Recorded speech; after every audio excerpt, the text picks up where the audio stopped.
Hello guys, this is your friend Naruto Audio Fanfics and we are back with a new fanfic. Which is what if Naruto Uzumaki and Hinata Hyuga shared the power of Guyver and love? Part 1. And if you enjoy this fanfic then please press the like button and subscribe to my channel for more fanfic like this. And now let's start the fanfic. Archanfel lowered his weapon and stared emotionlessly at the ashes that had been the test subject prior to it donning the armor. His cape fluttering in the breeze caused by the superheated air rising to make way for cooler air, he turned back to face his masters, the beings who used the armor that they had tested on one of those he had been created from, beings who had lost an entire command ship and no less than 4 defense ships to a single, untrained primitive from the native species that they had adjusted to create an army that they could command. This must not be allowed to happen again. Archanfel didn't respond as the mental communication had not been aimed at him. Instead, he depowered his weapon before shifting his grip on it, raising it above his head so that it could be reclaimed. As it was lifted out of his hands, Archanfel felt something, sense of loss, of potential. New weapons will be forged. Ones that cannot use the suits. What happened today was not as anticipated. Guyver. Archanfel whispered, giving the thought its closest approximation in the limited form known as speech. Prepare the Grand Hammer for deployment and evacuate the planet. Leave whatever cannot be taken within the 4-day, we must depart. Archanfel blinked as the Advent floated away towards the distant ships, then he turned and looked at the distant shape of the damaged ship that was sinking into the lava, its self-repair systems already working to seal the hull. Nearby lay the unit that had granted the deceased primitive powers beyond the Advent and Archanfel began moving towards it, then he froze as a bolt of lightning from the clouds forming above lanced down and struck it. For a moment, it glowed like an earthbound sun, then it seemed to vanish as its dimensional storage systems overloaded and Archanfel felt another emotion. Anger, irritation. The ground trembled as the first ship of the Advent lifted off and Archanfel watched them leave. Motionless, he waited for the last of his former masters to depart, uncaring that the process took over 5 days, and only then did he begin to move. The ship that had been destroyed had been the one holding all of the records about where the caches of technology had been placed ready for use in building outposts. He had only learned the locations of 5 of them and several had probably been retrieved, but as long as at least one remained intact, he could use it as the base of his plans. If any of the other units had been left in one of the caches, he would find it and would claim the power for himself. He would create weaker versions and use them to build his own army, his chosen ones leading the primitives to the stars, unleashing them against the Advent and seizing all that had once made them great. But he could not do it alone. He would need assistance, helpers, beings that he could empower so that they would be able to oversee events for him. A slight movement in the skies above him caught his attention and, gathering his willpower, Archanfel rose into the skies, ascending into orbit with practiced ease even as his eyes searched for what had. There. A massive meteor, easily large and fast enough to ruin the planet, his planet, should it hit. The odds of such an event occurring briefly crossed his mind, then he realized that it had been dispatched by the Advent, that the beings on the world below him would never become a threat. That his plans, embryonic though they still were, would never come to be. This could not be allowed. Archanfel closed his eyes in concentration, although his senses could still feel the approaching planet killer from its very mass. Calling upon all his reserves and channeling all the power of his 12 crystals, he unleashed it in a blast of ravening gravitonic fury that lanced out and slammed into the meteorite. For almost a full day, Archanfel maintained the blast, slowly ripping the meteorite apart before he finally felt its central neutronium core dissipate. Drained and exhausted, Archanfel let himself descend into the atmosphere once more, realizing that although he had saved the origin of his eventual triumph, the cost had been high. One of his crystals was cracked and he could feel it sapping his energy. For the first time since he had been created, Archanfel knew what it was like to be tired. Dot. Dot. Dot. Prologue. Naruto. Dot. Naruto grumped as he crawled through the bushes at the base of the Hokage monument, searching for a spot out of the cold drizzling rain. He growled as he thought about the bully who had destroyed his room and the matron who had blamed him and thrown him out. How was a 6-year-old meant to? Naruto's thoughts cut off as he found himself looking at a small cave one barely waist high to him, but it was shelter and without hesitation, he wriggled into it. The inside of the cave seemed very smooth. A ninja would have recognized it immediately as artificial, the walls and roof formed by Doden techniques. A paranoid ninja would have noticed the security seals. A prepared ninja would have anchored a rope to one of the trees outside and had teammates ready to pull him out at an instant's notice. Naruto wasn't a ninja, despite his desire to be one. As such, it was a total shock to him when the ground beneath him suddenly opened, dropping him down a long chute and into a reinforced glass pen inside a large chamber lit by seals set into the ceiling.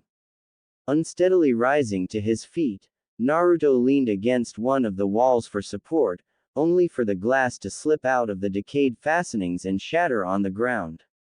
For a long moment, Naruto held his breath as he waited for the inevitable angry shouting, but to his surprise, nothing happened. Carefully avoiding the worst of the glass, Naruto moved around the room, staring at the odd shelves and their contents. Strange liquids, internal organs and even less identifiable objects floated in various jars. Then he blinked as he saw something on a low shelf, something that intrigued his curiosity. The object looked like a disc almost as wide as his head and maybe as thick as his hand could stretch. The outer part of it was comprised of 3 metal sections, colored an odd yellow, blue, green, while a metal sphere was nestled in the middle. Holding the sphere in place and filling the inside of the armor plates was what appeared to his young eyes to be a long coil of thick, braided ninja wire. With the utter fearlessness of innocence, Naruto reached out and grabbed the disc, pulling it towards him. As it came off the shelf, Naruto belatedly realized that it was heavier than he had thought even as its weight pulled him down, striking it with his forehead. OWWWWW. What the? The sphere glowed with an odd white light that attracted his gaze, then his eyes widened as he realized that the wires were moving. Releasing the disc, Naruto started to scramble away from it, but he was too late as the wires erupted from the disc and wrapped around him, then plunged into his flesh. AAAAAARRRRGH. Naruto's cry of agony echoed in the dusty room as he collapsed, writhing in agony that threatened to overwhelm him. Then after what seemed like an eternity of suffering, the pain vanished. For a long moment, Naruto simply stared at the ceiling, then he frowned. The ceiling seemed sharper than before, and if he concentrated on the light-giving seals, he could see the pattern within them, the way that they took ambient energy and guided it through channels, changing it in the process to produce illumination. As he stared, he could almost feel the concepts behind the seals slotting into place in his mind, including ways to make them more efficient or brighter. Shaking off his odd reverie, Naruto sat up, then found himself staring at a pair of armored feet. Feet that were attached to legs. Legs that were attached to him. Naruto scrambled backwards, hitting the wall, then he froze again, this time staring at his hands which were encased in the same sort of odd armor that was the exact color of the disc that had attacked him. Naruto slowly flexed his fingers, then his legs. Pulling himself to his feet, he looked round, then paused with a new realization. He was taller. Somehow, the armor, whatever it was, had made him grow up. Awesome, he whispered with a wide grin. Spotting a door, he slowly walked over to it, getting used to his longer legs, and grabbed the handle. Crash. Naruto stared at the fragments of the door in his gauntlet, then at the wreckage of the wooden door around his feet. Oops. He muttered to himself, then he carefully stepped over the broken wood and looked up and down the corridor. Aha! He realized. Air is flowing from over there. How did I know that?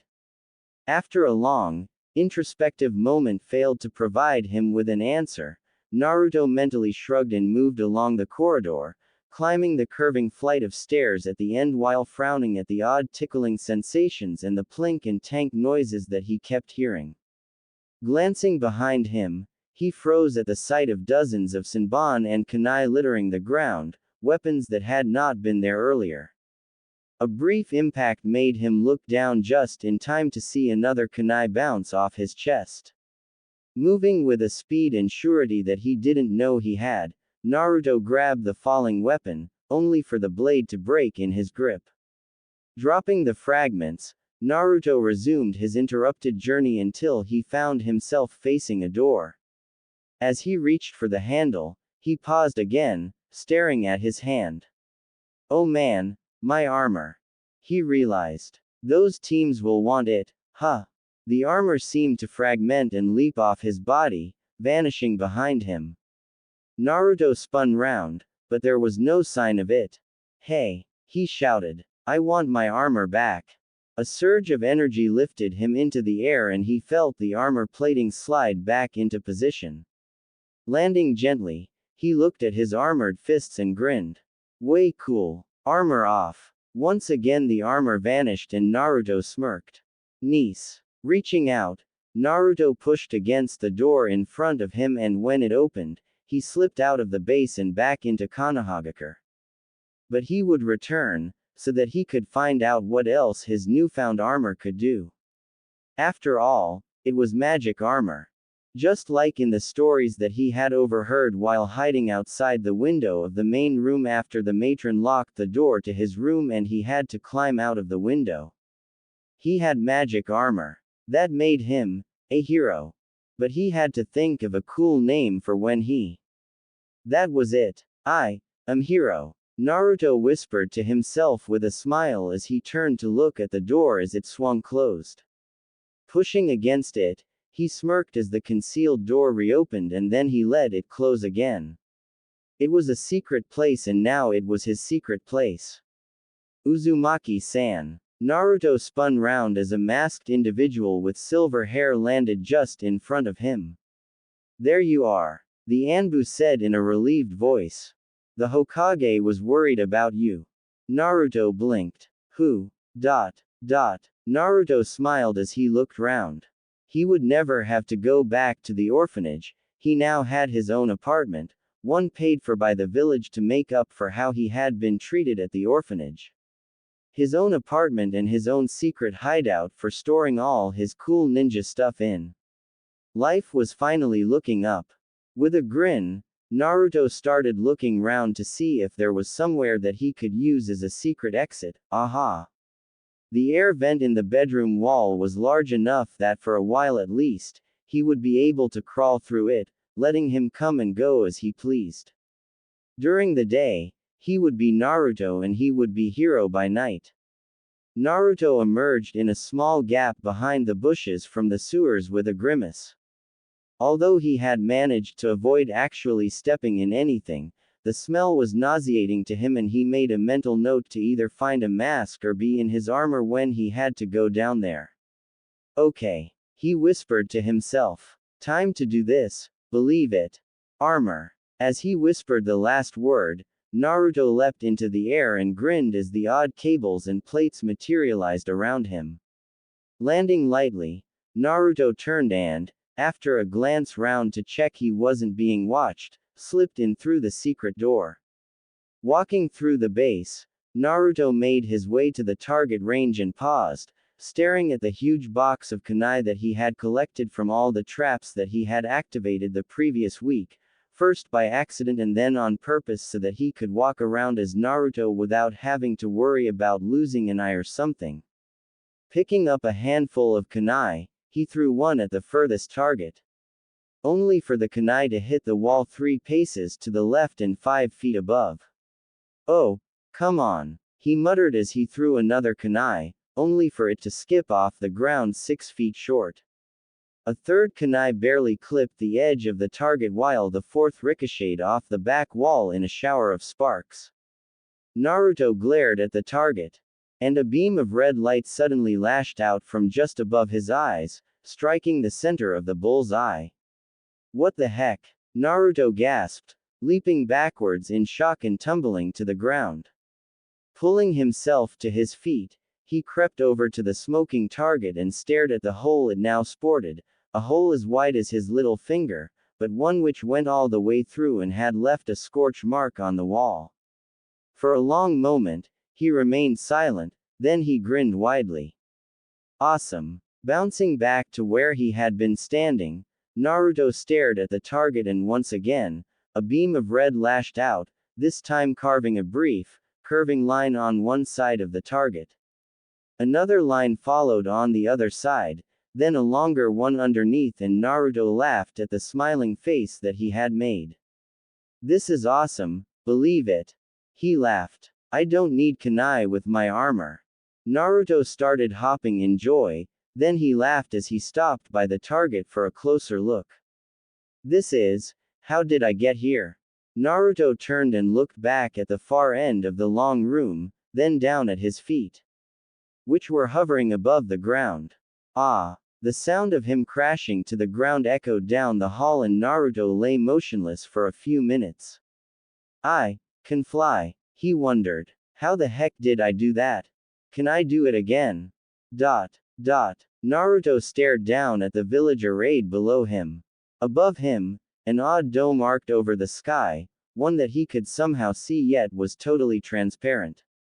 Naruto didn't know what the dome was, but something told him that touching it would be a bad move. Focusing on the odd sensation that was the strange sphere located where a belt buckle would be, Naruto slowly glided forwards, his eyes picking up the shapes of the people below despite the darkness. Each person seemed to be surrounded by a faint aura that faded quickly, but was constantly replenished from the person to whom the aura belonged. Way cool, Naruto whispered with a grin as he floated above his hometown. Since the armor had bonded to him, he only needed a few hours of sleep each night, which meant that he had almost 6 more hours of time to fill. With a wide grin concealed by the helmet he wore, Naruto flipped backwards and swooped towards the Hokage monument. The hell? Inu paused and looked at Dolphin, the newest recruit to the Anbu. The just promoted Chunin was staring at the sky and Inu turned his own mask skywards, narrowing his eye as he tried to spot whatever had caught his subordinate's attention. What was it? I don't actually know. Dolphin admitted after a long moment.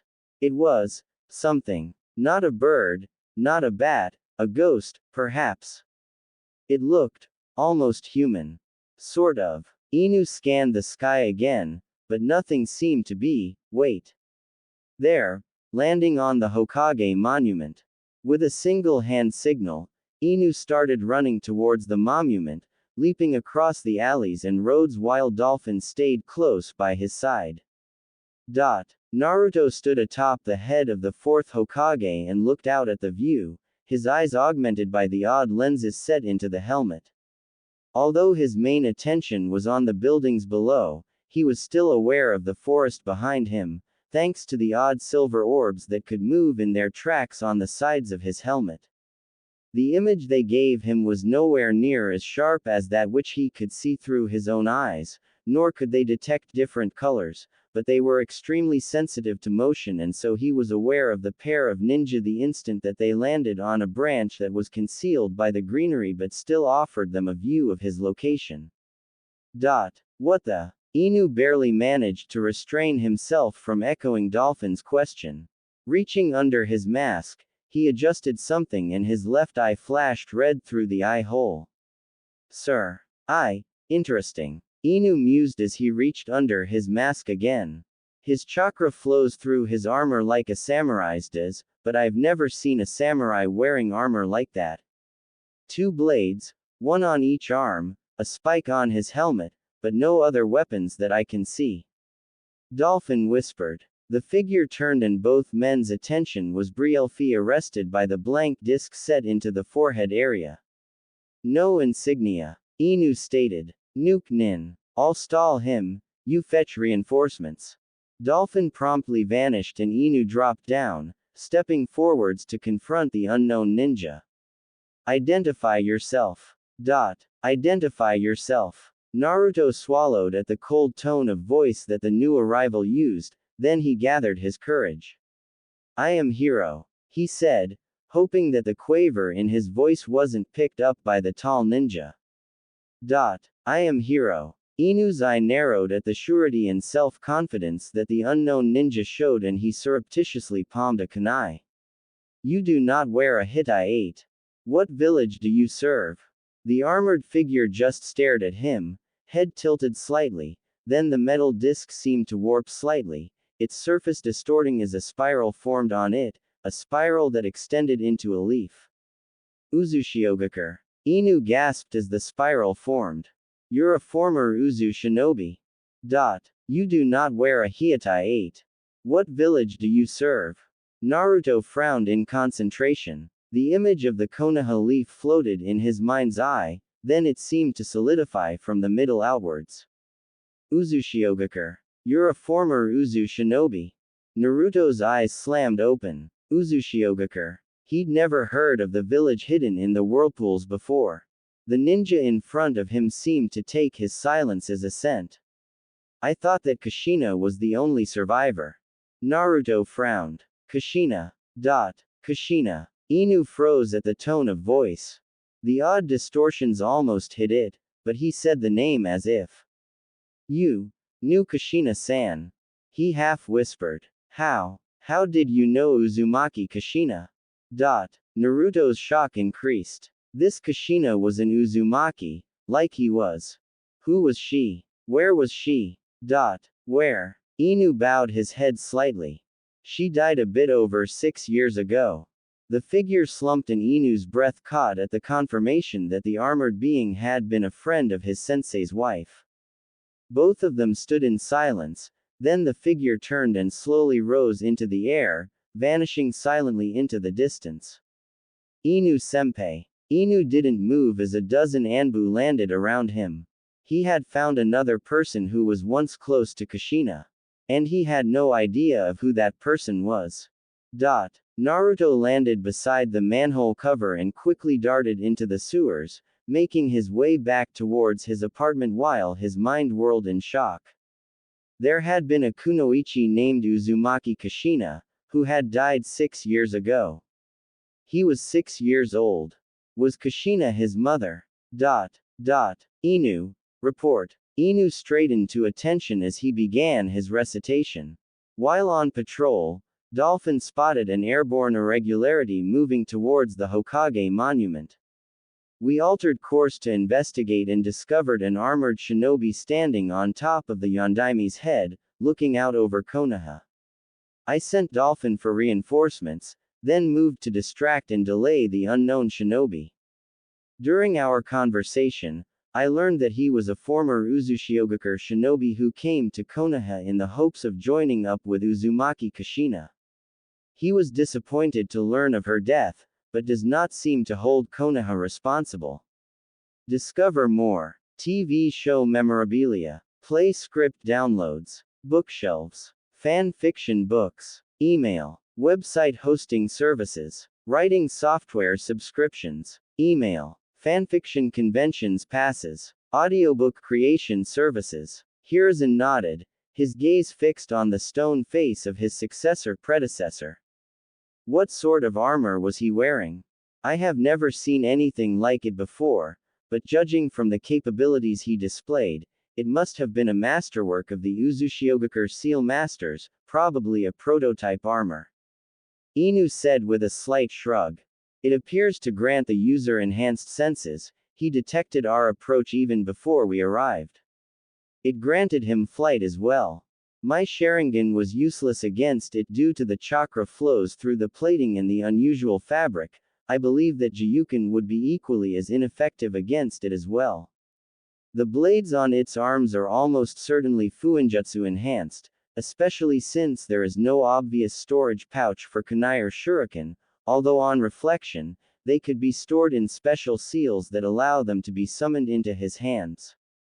In appearance, it is full body plate armor with what appears to be a braided wire underlayer, meaning that it is probably immune to most weapons. The neck is protected by a raised collar and the helmet includes a backward swept spike similar to the ones mounted on its forearms. At the base of the spike is a red gem while a metal disc is set beneath the spike, with the lower part of the spike partially covering it. The disc can change to show the spiral of Uzushiogakure or the Konoha leaf. The helmet also boasts two mobile silver hemispheres set into tracks, one on each side and which seem to react to motion. Another disc is set at waist level, this one far smaller. All of the armor plates have flowing shapes to them, as if they've been sculpted rather than forged. Interesting. Hiruzen slowly mused. So, did you get his name? Hiro. Hiruzen repeated. Take a message to Shikaku and have him check all records for any shinobi named Hiro who is linked to Uzushiogakure. Yes, Lord Hokage. Inu said before vanishing. Hiruzen continued to stare at the looming monument. Why now? He wondered. We have the envoy from Kumo arriving tomorrow. Is it a coincidence, or does he know something that I don't? None of the stone faces offered any answers and Hiruzen finally turned away with a deep sigh. I should get some sleep. He decided. Naruto pulled open the filing cabinet drawers in his base and quickly started leafing through the folders inside. Kushina, what am I doing? I can't read yet. Slamming the drawer closed, Naruto slumped against the wall, giving the cabinet a dirty look. I need to learn to read. He grumped. But how can I? The old man. I can ask him. Having made his decision, Naruto started towards the exit, then paused. I haven't checked downstairs yet. He mused. Armor on. The feeling of the armor slotting into place barely fazed him and he carefully descended the staircase, ignoring the showers of kunai bouncing off his armored skin. At the bottom of the stairs, he looked round at the large hall he had entered. That's a lot of doors. Naruto watched from the wall as the four men walked through Konoha. Three of them wore long-sleeved gray tops under odd white jackets that only covered one shoulder while the fourth one wore a high-collared flak jacket over a black suit and had bandages wrapped around his head, his hitai angled over his right eye.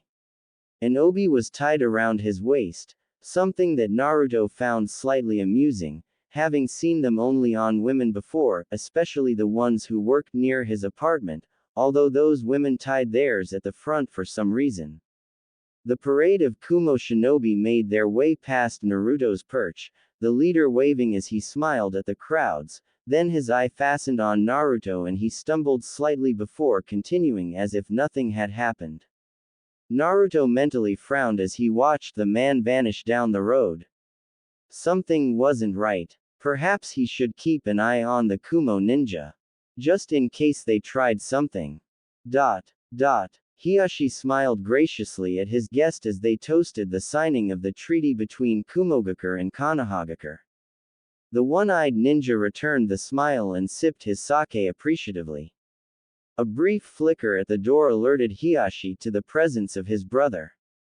Glancing past his guest, Hiyashi's gaze settled on his brother's hands which were flickering through the variant of sign language used by the clan. Daughters in rooms, asleep. All quiet, all clear. Hiyashi gave a fractional nod and Hazashi promptly vanished, his message delivered and Hiyashi turned his attention back to his guest. Naruto watched the Hyuga compound from far above, experimenting with his vision. One mode showed him heat, which he knew from the way that he could see both people and fires when using it. Another mode showed people as sparkling blue shapes, odd currents flowing through them. Holding up his arm, Naruto focused on it, seeing the same energy flowing through his armor, although sparkles of red occasionally flashed in it. Freaky. He murmured to himself, Then he refocused on the people below. What the? The door opened silently and a shadowy shape slipped through. The girl in the bed barely had time to twitch before a cloth was pushed against her face. Her eyes opened in shock, then rolled up and the man quickly tied her up, her knees tucked under her chin and her hands behind her back before gagging her. Pulling out a sack, he placed it on the bed and rolled her so that he could pull the sack up around her, pulling the drawstring tight and then using the thick strap to sling the bag over his back. Glancing round, he slid open the window and vaulted out silently, pausing only long enough to close the window behind him. Oh, that's not right. Naruto fumed as he watched the Kumo ninja pause long enough to slip a package to an old man at another window before continuing on his way. I guess it's time to step in. Hinata tried to focus. She had managed, despite being caught by surprise, to avoid inhaling too much of the soporific gas, and as a result, she was still aware, but she wasn't able to move and the ropes were starting to dig into her skin. Biting down a sob, Hinata tried to activate her Byakugan, but without the ability to make the hand signs that she had learned only a week ago, she was unable to channel her chakra in the correct way for it to use her clan's blood limit. Stop. Hinata inhaled sharply as the strange voice spoke. It was like nothing that she had ever heard before, almost metallic and buzzing. What the hell are you? I am Hiro. Release the girl. Hinata felt her heart soar. She was being rescued. No. A scrape of metal sounded, then an odd high-pitched whine started up, turning into a tooth-clenching screech. Hinata tried to hunch her shoulders in a vain attempt to protect her ears, then the screech stopped and a metallic ting rang out. My sword, you sliced straight through it, her captor half whispered. Release the girl. Now. Hinata tried to scream through her gag as she was swung round, then suddenly her captor screamed as four weird zapping noises sounded, then she was falling before being snatched out of the air.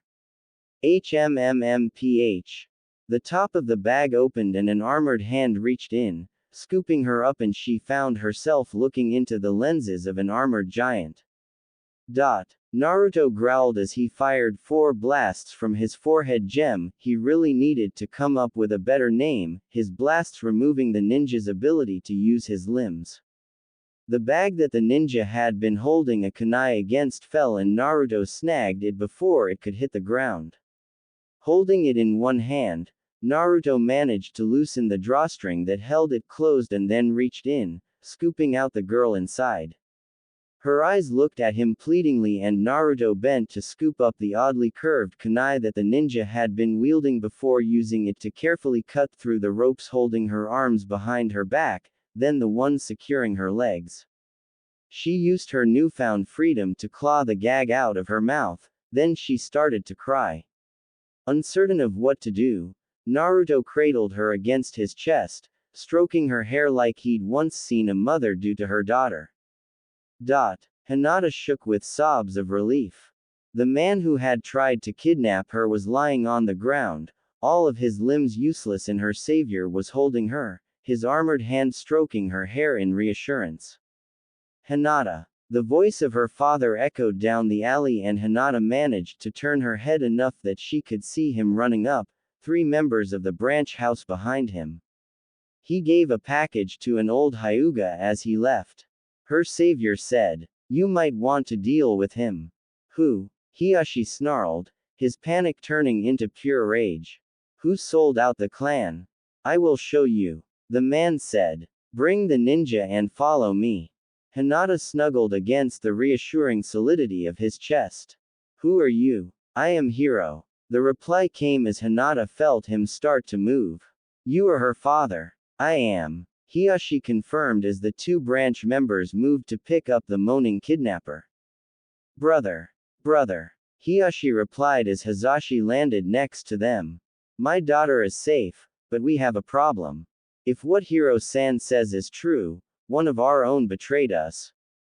Hinata peeked at her uncle, then at her father. Both of them wore identical expressions of furious resolve, and Hinata snuggled back down, knowing that she would be safe. He is the one, Naruto said as he saw a very familiar face. Hiashi and Hizashi stared at the elder who was looking at them from his window. Uncle, Hiashi finally managed. Are you sure? Naruto activated his alternate vision modes and quickly scanned the room behind the nervous man. The package is under his bed. Hiashi activated his Byakugan, then growled. Why? The elder flinched, then turned and sprinted away. Take Hinata to her room. Hiashi commanded as he hurdled the window sill, Hizashi close behind. Naruto watched them go, then shrugged slightly. Turning, he headed towards the room that he had seen Hinata being taken from. As he did so, the door opened and a woman with dark green hair popped out. Hinata-sama, Natsu. Hinata murmured sleepily and the maid dashed over, hovering anxiously, her hands fluttering as she tried to decide whether or not it was a good idea to extract Hinata from the arms of the looming figure holding her. Naruto stepped into Hinata's room and knelt by her bed, carefully lowering her onto the mattress. Hinata let out a tired whine of protest, then sighed in contentment as Naruto began stroking her hair again until she fell asleep. Watch over her, Naruto whispered and Natsu nodded. Hiashi stood quivering with rage over the paralyzed form of his uncle as Hizashi unwrapped the bundle that he had retrieved from its hiding place under the elder's futon. Brother. It's not good, brother. Hizashi replied soberly. Some of the documents, there are a couple of pictures, Uncle Hotaro, you wanted to defect. Create a new clan of your own. Poison my wife. Your daughter would have been prime breeding stock. Hotaro sneered. With the girls I selected as my own, we would have created a clan that would be able to command true respect. I would have been the primary advisor of the Raikage. You would betray the clan, just for political power. Hiashi ground out, then he punched down, knocking the older man out. What do we do about the Kumo operative?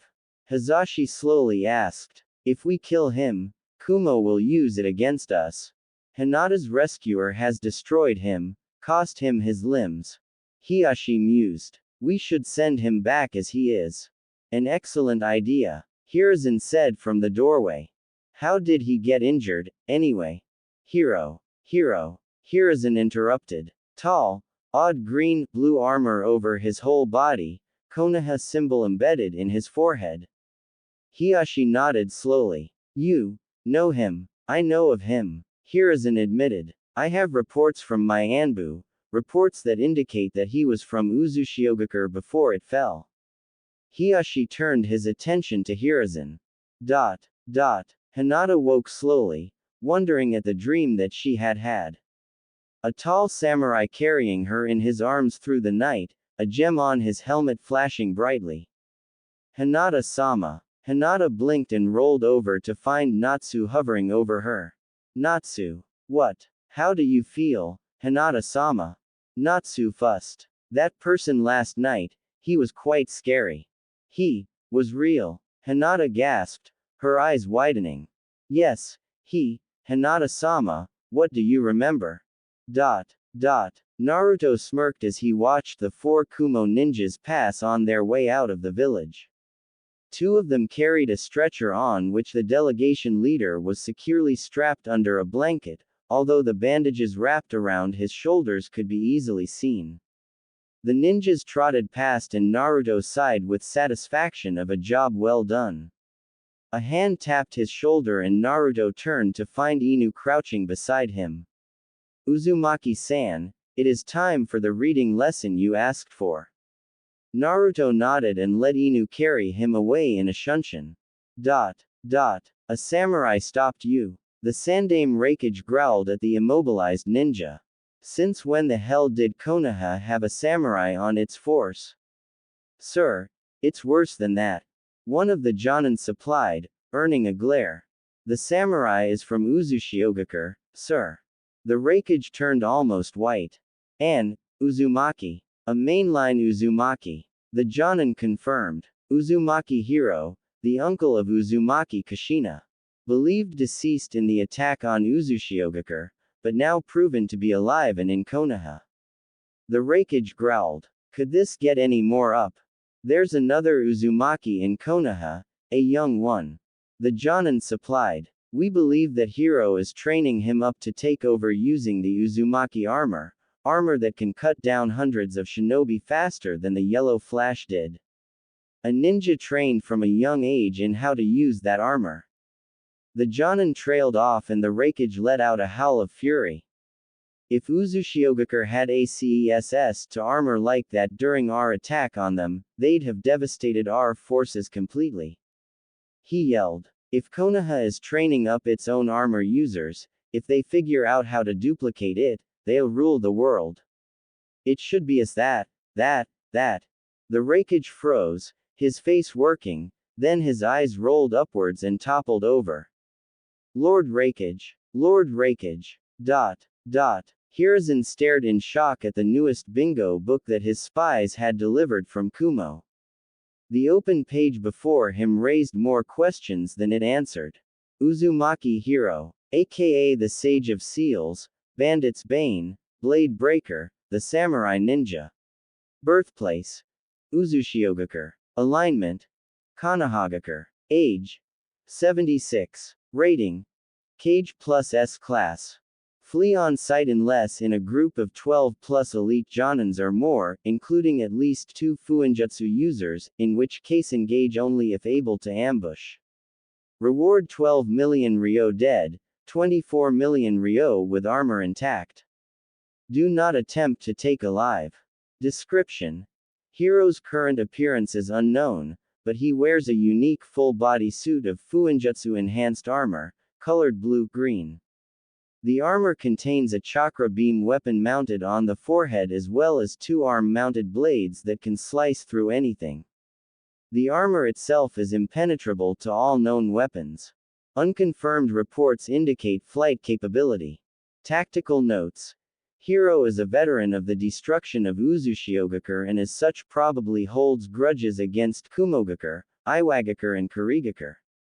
In his last confirmed battle, he was able to defend himself against 50 shinobi, killing all but 4 without the aid of the armor, during which he faked an area effect suicide technique in order to allow himself to retrieve the armor. For unknown reasons, he was unable to re-enter combat before Uzushiogakure fell. Hiro is confirmed to act without mercy if any children are threatened. If you wish to have a chance of keeping even one limb intact, take extreme measures to ensure that no children are placed in danger if you suspect his presence. Confirmed kills 1,242 bandits, 131 ronin, 21 nukenin, 12 genin, 65 chunin, 44 tokubetsu jonin, 49 jonin, 1 cage kumogakure. 6 nukenin, 11 genin, 74 chunin, 36 tokubetsu jonin, 35 jonin iwagakure. 9 nukenin, 21 genin, 53 chunin, 29 tokubetsu jonin, 27 jonin kurigakure. 17 nukenin, sunagakure.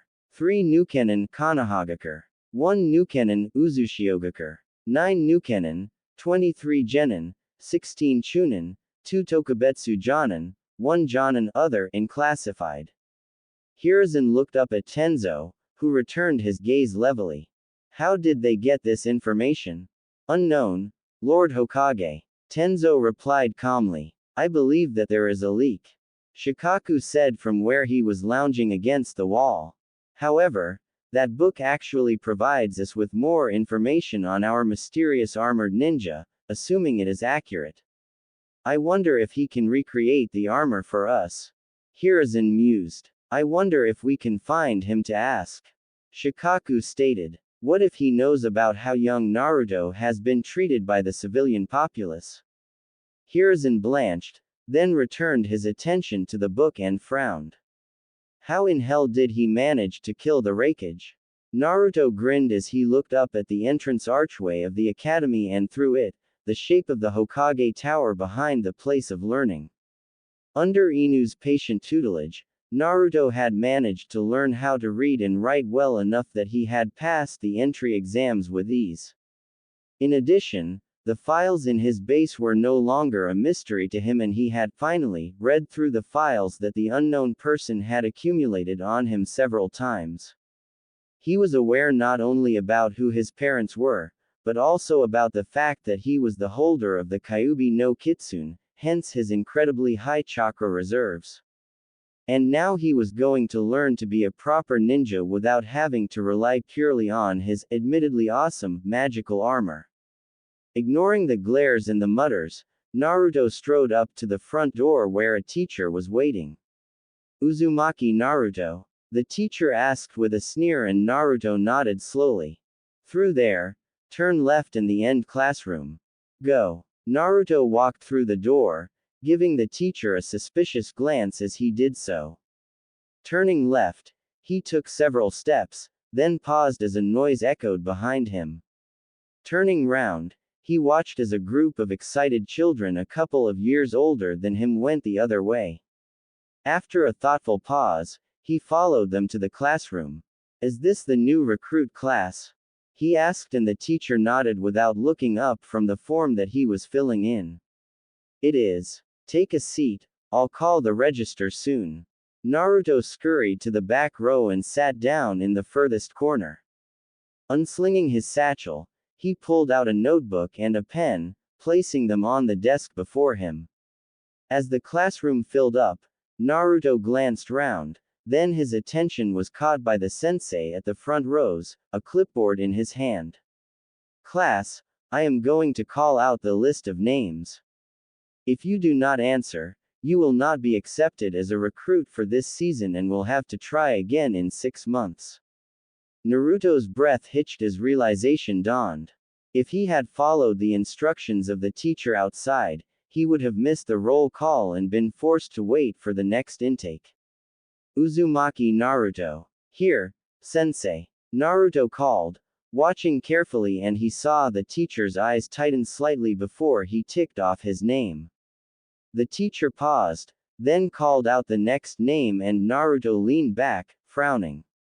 He would have to keep a close watch on his senseis, make sure that what they taught him was the same as what they taught everyone else. Hey, at least it would be good training as a ninja. ... The final bell sounded, and Naruto sighed as he put down the half-filled buckets and turned to glare at the door. If all the days were like his first one, he'd be spending at least half of each day standing outside the door. Kami alone knew what he'd miss. Naruto frowned. He'd have to check the files again, try to find exactly what he'd need, but for that, he'd need to spend more time in his base. But how to stop people noticing that he was no longer around? Naruto sighed. It was time to hit the jutsu library. His thoughts paused as his stomach rumbled. Alright, new plan. Get some ramen, then check for jutsu he could use. His decision made, Naruto set off for Ichiraku's, then he paused. Dashing back to the classroom, he opened the door and paused at the sight of the pile of torn paper on his desk. Damn, he whispered. He'd have to remember to take his notes with him next time. And how was the Jinchuriki's day? The shadowed figure asked. Did you delay its entry as planned? No, sir, he made it to the classroom. The teacher answered. However, Plan B proved usable, and he spent almost half the day stood outside the classroom, unable to hear what was going on. Excellent, the shadowy figure said, the smirk evident in his voice. A weak Jinchuriki is a controllable one, a weapon that will be used for Konoha, and not one that will turn against us. Yes, sir. Should I seek to expel him? The figure sat in thought for a long moment, then shook his head. No. As long as it thinks it is making progress in becoming a ninja, we can predict its actions and control them as needed. Don't force it out more than twice a week, maybe 3 times on occasion. Keep it for when you are about to cover important lessons, such as chakra manipulation and hand signs. All we really need from the Jinchuriki is its ability to tap into the Kyuubi's chakra, like all the other Jinchuriki out there, except ours has more tails available. Nothing else about it matters, save its loyalty to Konoha. The teacher bowed and backed out of the room. For a long moment, the room was silent, then a hidden door opened, allowing two new figures to enter. How goes the project? It is going quite well. The original figure replied. Despite Hiruzen's decisions, we should get full control over the Jinchuriki by the time it becomes a ninja. Excellent. Naruto glanced round as he left the academy at the end of his 5th day. Although he had only been put in the corridor twice more, he had missed some very important early lessons, but fortunately, he had access to the older iterations of academy texts stored in the base, and it was almost scary how much the newer books had been pared down from them. Even without the missed, and almost vital, lessons, Naruto was still racing ahead of his fellow trainees thanks to the books. Making certain that he wasn't being observed, Naruto nipped down an alley and dove into an open manhole, triggering his armor on the way down. Reaching the bottom of the shaft, Naruto flew along the tunnel, laughing at the sheer joy that flying brought him. Vanishing down the tunnel, he completely missed the confused Inuzuka ninja and Ninken landed at the bottom of the shaft, looking round. Any idea which way he went? The dog whined, shaking his head, and the ninja frowned. How the hell could he just vanish like that? No scent at all. Not even that noodle thing he eats. The dog shook his head again and the ninja cursed. Kuso. How the hell are we supposed to follow the brat to find out who's teaching him when he can shake us that easily? A whine was his only answer. Clones. Clones. Clones. Clones. Naruto mused as he ruffled through the scrolls in the racking.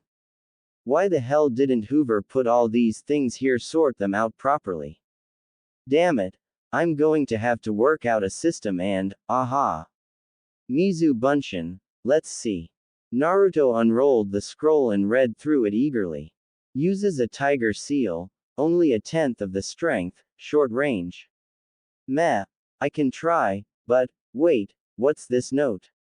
Shadow clones. Sounds interesting. Leaping to his feet, Naruto rolled the scroll up and slotted it back into the racking before turning his attention to the other scrolls. Shadow clone, who the hell came up with this damned filing system? Aha, here it is. Pulling the scroll out of the racking, Naruto dashed across to the large angled table and unrolled the scroll before scowling and rolling it back up. Damn thing was upside down. He grumbled as he turned the scroll round and then unrolled it once more. All right, let's see. Only one hand sign, but layering. What the hell is doing hand signs without doing them? Huh. Chakra requirements. Those with lesser levels of chakra will need to split their chakra evenly, but those of cage level and above simply need to expel enough chakra to form the required number of clones. I know I saw a chakra measuring device downstairs, let's see just how much chakra I have. Pausing only to secure the ends of the scroll so that it wouldn't roll up, Naruto sprinted out of the library. Hiruzen glanced over the reports and hid a smirk. The teachers at the academy knew better than to try and mismark work, especially since he had assigned some of his Anbu to do random checks after he became aware that some of the then teachers were pursuing clan feuds by sabotaging the children of their rivals. Now, all marking was done by those who knew that trying to change the marks or doing it wrong would lead to consequences. Morino Ibiki's reputation was incredibly useful at times. The end-of-month test showed that Naruto was the top-ranking student, admittedly only by a couple of points, and Hiruzen made a mental note to give Inu a bonus for his work in teaching Naruto how to read. Another report caught his attention and he nodded as it confirmed what he had suspected. One of his Anbu on regular patrol had caught a glimpse of Hiro and Naruto standing together in a clearing, but by the time he had managed to circle round for a closer look, both had vanished. Hiro and Naruto. That proved it. Hiro was helping Naruto train. If he could find Hiro, he would give him the Uzumaki scrolls for Naruto. After all, only an Uzumaki operating on their own free will could open the scrolls. The seal masters of Uzushiogakure had done good work. Naruto collapsed onto his bed. After several weeks of hard work, he had finally managed to learn how to create a kage bunshin and done so multiple times, but had discovered in the process that for some reason, his armor ability didn't copy unless he was creating the clone with his armor active, and if he did, his hero clone couldn't turn back into Naruto or even use henge without destabilizing itself for some reason. In addition, his hero clones used 10 times as much chakra as his normal clones and yet seemed to lack the flight, vibrating blade and cutting light abilities that he had, making them good only as a distraction or sparring opponents since they could take several strong hits before dispersing. On the other hand, when the clones had dispelled, he had gained their new memories just as the scroll had claimed, opening up several distinct possibilities for the future. Rolling over, Naruto pulled his sheet up and snuggled down, closing his eyes and relaxing. Tomorrow was another day and his plans could wait until then. Naruto smiled as he fell into the realm of dreams. And how is the Jinchuriki progressing? The shadowed figure asked. Is its progress being held back as planned? No, sir. The teacher winced. Someone else is teaching him. We believe it to be the one known as Hiro. That fits in with other reports that I have collected. The figure in the shadows allowed. Where is the Jinchuriki in class terms? Currently on course to become the Rookie of the Year, despite all that we can do, sir. The teacher reluctantly admitted. He seems to have been studying the pre-war syllabus. Those books were destroyed. The figure growled. Hiro would not have had access to those books, someone else must be aiding the Jinchuriki. One of Konoha's ninja. One who was trained before the war and kept the books instead of returning them. One who sees the Jinchuriki as a ninja to be and not as the weapon that it must become. There's more, sir. The teacher gulped. He dropped a comment about sealing scrolls and kunai. I think he knows about the fox. The silence that radiated from the shadowed figure wasn't the silence of contemplation but was the silence of barely restrained fury. Hiro, the figure growled. He must have been the one to tell him. This could be useful. Sir. Yes, the shadowed ninja gloated. Hiro has broken the third's law. He has spoken about the fox to one who did not know. Yes, I can use this. When my agents finally locate Hiro, I can use the threat of execution for his actions to force him to obey me. The armor will be useful, especially if we can duplicate it. Should I take any action, sir? No. The figure declared firmly. Maintain your current actions, but do not go further than that. But keep an eye out for Uzumaki Hiro. I doubt that he would fail to observe the progress of the Jinchuriki. As you command, sir. The teacher bowed before backing out of the room. Naruto floated in the night sky, looking down at the village that one day he would be the Hokage of. Almost 2 years had passed since he had enrolled into the academy, and with the aid of his clones, he had managed to retain the position of Rookie of the Year constantly despite the teacher's attempts to undermine his progress. The fact that he now routinely performed a genjutsu dispel before every test meant that the teachers had discovered to their chagrin that they couldn't undermine him by making the questions seem slightly different to how they should be. Now, halfway through his academy training, which was mostly independent studies, Naruto was so far ahead of the others that the teachers had started to switch back to the older curriculum, despite the howls of the parents of the civilian-born trainees who were finding it to be an actual challenge, just to make his achievements look less like a genius prodigy and more like simple hard work. Almost a third of the non-clan trainees had dropped out as a result, unable to take the pressure. Turning, Naruto started flying across the village, his armor enhanced vision scanning the various clan compounds for any sign of trouble. Even though he hadn't encountered anything more than a thief or two since rescuing the Hyuga heir, Naruto kept his nightly vigil. As he flew over the Hyuga compound, he wondered how the girl was doing. Hinata lay in her bed, her Byakugan active as she scanned the skies. It was an hour before midnight and she had trained herself to wake up just so that she could. There. Hinata's focus tightened as she concentrated on the figure floating over the compound. The way that the chakra flowed through his armor, concentrating at his waist, chest, arm blades and forehead, was unmistakable. Hinata smiled as once again, her personal hero and savior flew overhead, the way his head moved showing that he was watching over her, protecting her. After a few long moments, his path carried him out of the range of her Byakugan and Hinata released the technique, her eyes returning to normal. With a contented sigh, she snuggled into her pillow and let herself fall asleep once more, secure in the knowledge that her protector was doing his duty. And soon, she would be enrolled into the academy, where she would learn to be strong enough that she could hopefully one day fight by his side. Naruto reached the furthest point of his nightly patrol and began curving round, then his other senses seemed to scream at him, wrenching his attention to the edge of the Uchiha compound where something wrong was forming, a twisting distortion that deposited a red flame-masked man onto the ground. Naruto quickly shifted his visual range and his eyes widened as he saw the heat signature of the man.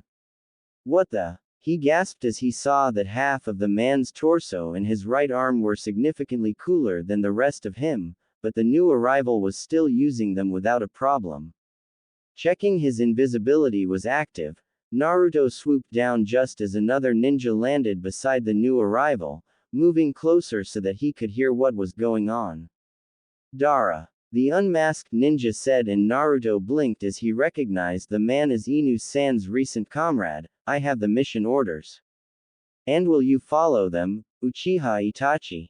The man now identified as Dara asked. Itachi looked at the scroll in his hands for a long moment. Yes, but not fully. My brother must not be harmed. Very well. Dara stated as he drew a sword, Itachi matching him. Then let us strike a blow that will never be forgotten and destroy the clan. You traitor. A sudden shout echoed and Itachi seemed to flicker as another ninja leapt out of the shadows at him, only for the attacker to tumble to the ground, his head rolling to a stop by Dara's foot. Dara looked down, then stamped hard on it, shattering the skull. A good start. Before he knew what he was doing, Naruto dived to the ground, landing in front of them. A good start. Madara said approvingly as Itachi gazed sadly at Anabe's headless corpse. But also the end. A buzzing voice declared and both Itachi and Madara spun round to see Hiro landing between them and the main area of the Uchiha compound. I cannot let you do this. Surrender now. Who is that? Madara hissed. Uzumaki Hiro, formerly of Uzushiogakure. Itachi replied just as quietly. Madara tilted his head slightly. Really? I thought that damned clan had died out in that war one started with the final bitch dying when I sent the Kyuubi against Konoha, although I do wonder what happened to her spawn. HMPH. Time to finish the job. Itachi crouched ready to attack as Madara shifted his tanto to his left hand while reaching up and unhooking the war fan from his back. In response, Hiro shifted into a basic stance, the blades on his arms humming before he lunged forwards. The kunai that Itachi hurled at him bounced off the eye lens without even scratching it and Madara swung his war fan to block the attack, only for the humming blade to slice straight through it, producing a loud, tooth-clenching shriek as it carved through the chakra metal edging and the fuinjutsu inlaid chakra wood, almost having its length before Madara could recover. Fugaku and his wife almost erupted out of their house as the shrieking whine echoed through the compound. Orienting themselves to the source of the noise, They shunshined onto the roofs before leaping across the back alleys, kunai gripped firmly and Sharingan active as they ran, the rest of the clan joining them. Itachi turned in midair and landed in a roll that took him straight back to his feet. Gritting his teeth against the pain of his broken rib, and just what fighting style was Hiro using anyway? He hurled a trio of shuriken at his armored opponent, only for the red forehead gem to flash, disintegrating all three projectiles before Madara's scythe flashed down from behind Hiro, aiming for the gap between the neck and the collar. In a move fast and smooth enough that even Itachi had trouble following it, Hiro dodged sideways and Madara barely managed to avoid impaling himself on the arm blade. So fast. Itachi gasped. Naruto mentally thanked the hours of training he had put in with the rebuilt traps as his head gem reflexively took out whatever it was that Itachi had thrown at him, then he stumbled as a twig rolled beneath his armored boot. As he tried to recover, he felt something bounce off the back of his hand and he spun round just in time to see Dara leap backwards, his shirt cut open to reveal skin that was part normal and part chalk white. In an attempt to intimidate the masked shinobi, Naruto used his flying ability to perform a trick he had seen performed by an acrobat, a sideways twisting somersault. Hopefully it would persuade him to run away. After all, he was obviously too skilled for Naruto to have any hope of doing more than just delaying him. Itachi lunged forwards, aiming his sword to stab Hiro in the kidney, then his eyes widened in shock even as his reflexes dropped him onto the ground. A foot scythed through where his groin would have been while an arm blade flashed through a path that would have removed the top of his head. How? He had been behind Hiro and he had suppressed his chakra just for that attack. A frantic roll allowed him to just avoid the boot that slammed down where his face would have been and he rose to his feet, staring at his shattered blade in shock. How was he that skilled? Fugaku slammed to a halt as he saw the scene before him. Itachi and a masked shinobi wearing a red, flame-patterned mask were fighting Hiro while nearby was the corpse of one of the Uchiha police officers. Blood on Itachi's broken sword and gore on the masked shinobi's boot told Fugaku all that he needed to know about who he should be supporting. Father. Madara. No. The masked shinobi lunged towards the confused Sasuke and Fugaku launched himself off the roof, knowing that he would be too late. Father. Naruto blinked at the sight of a boy just as old as he was, then he finally noticed the increasing number of people on the rooftops. A flash of motion caught his attention and he spun just as Dara swung his arm, the scythe heading for the boy's neck even as Itachi screamed something. Without hesitation, Naruto fired his beam, severing the oddly cold arm and Dara vanished in another of the wrong-feeling swirls even as a new voice spoke. A very familiar voice. What is going on here? Naruto spun round and found himself facing his favorite old man. Opening his mouth in greeting, he paused as he remembered that he was currently Hiro. Thinking fast, he bowed to Hiruzen, then lifted off into the air, fading into invisibility. Gigi could handle it now. He was awesome, after all. Fugaku watched in shock as Hiro rose into the air. Despite his Sharingan being active, he couldn't detect the jutsu that was allowing Hiro to defy gravity, then Hiro vanished even from his own sight. Hiro could become invisible to the Sharingan. He was loyal to the Hokage. He had driven off Uchiha Madara and fought Itachi to a standstill without taking any damage. Fugaku swallowed, then he made a decision. Lord Hokage, I have failed the mission. Itachi said, kneeling before his superior. I will accept any punishment you decree. What mission? Hiruzen asked and Itachi froze. The mission you sent via Danzo, Lord Hokage. He slowly replied as he carefully pulled out the mission scroll and held it out on his open hands. Inu appeared in a cloud of smoke and picked up the scroll, unrolling it and holding it so that Hiruzen could see it. I never ordered that mission. Hiruzen growled. You said that Danzo relayed it. Yes, Lord Hokage. Inu. Take a team. Find Danzo and bring him to me. If he resists, you are authorized to use lethal force.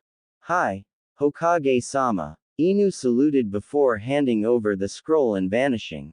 Itachi blinked, then glanced sideways as Fugaku landed next to him and dropped into a kneeling position as well. Hokage-sama, may I beseech an audience to discuss matters relating to Konohagakure? Hiruzen stared at him. Inu looked at Tenzo, who motioned towards an otherwise unimportant back alley.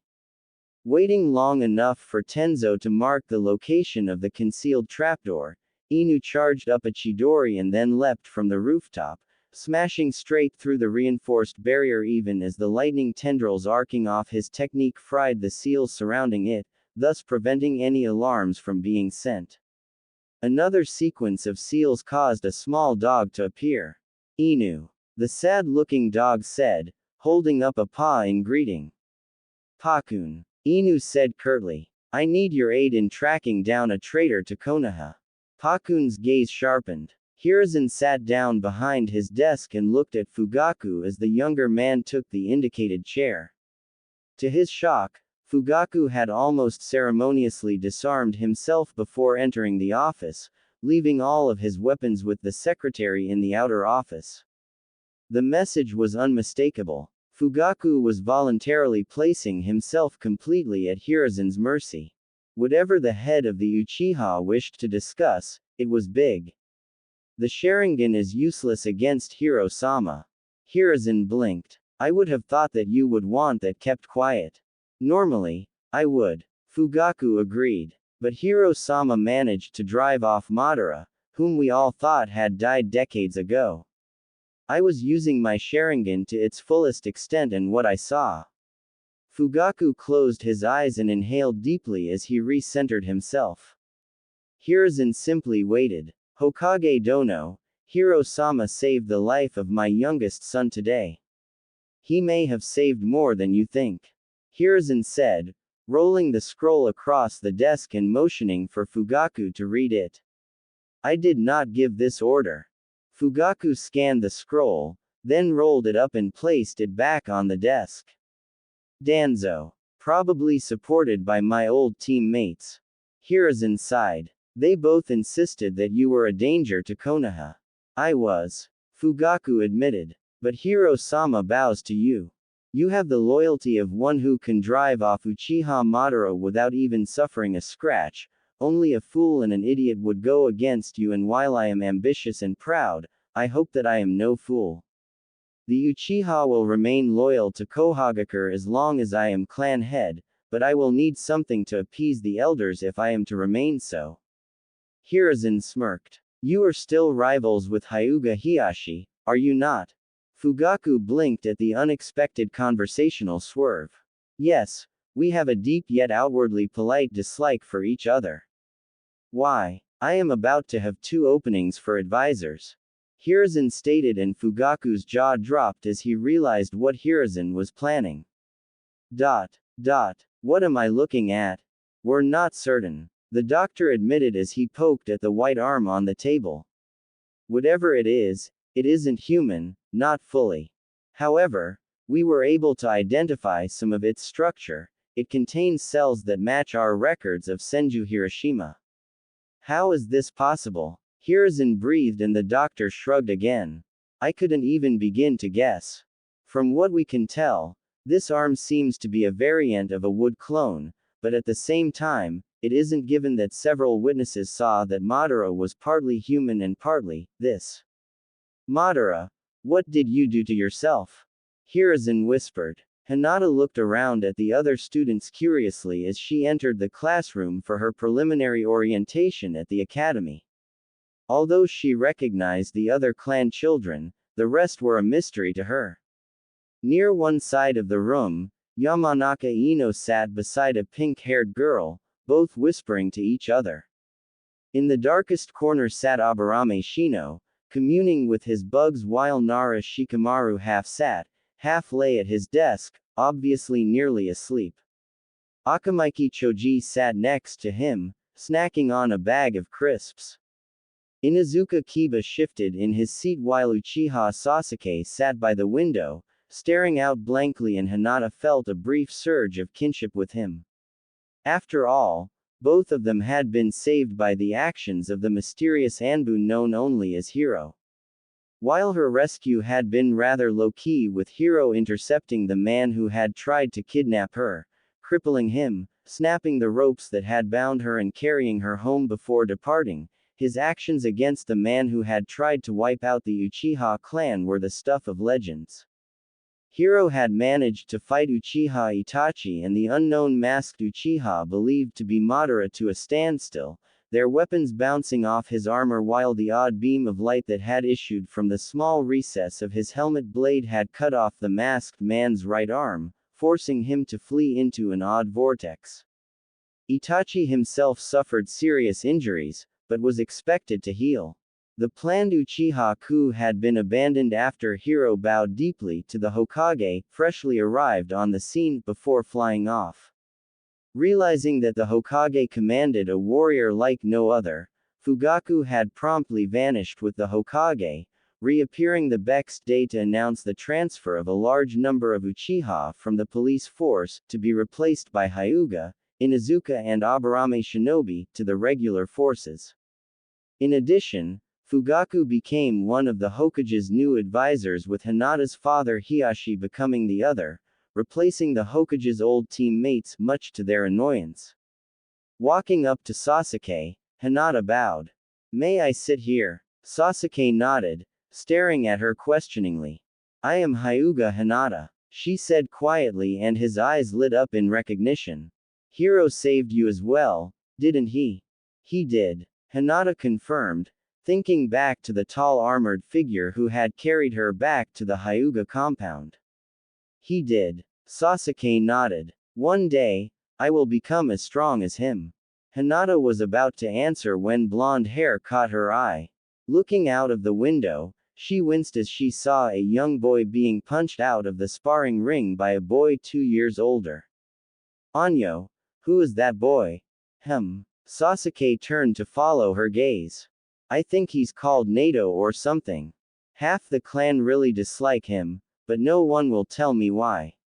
Naruto picked himself off the ground and rubbed at the bruise forming on his cheek even as his opponent was declared the victor by the teacher. Although he had the urge to simply armor up and use his enhanced strength to pound the bully flat, he suppressed it easily with the knowledge that by revealing his armor, he would ensure that it would be taken away from him.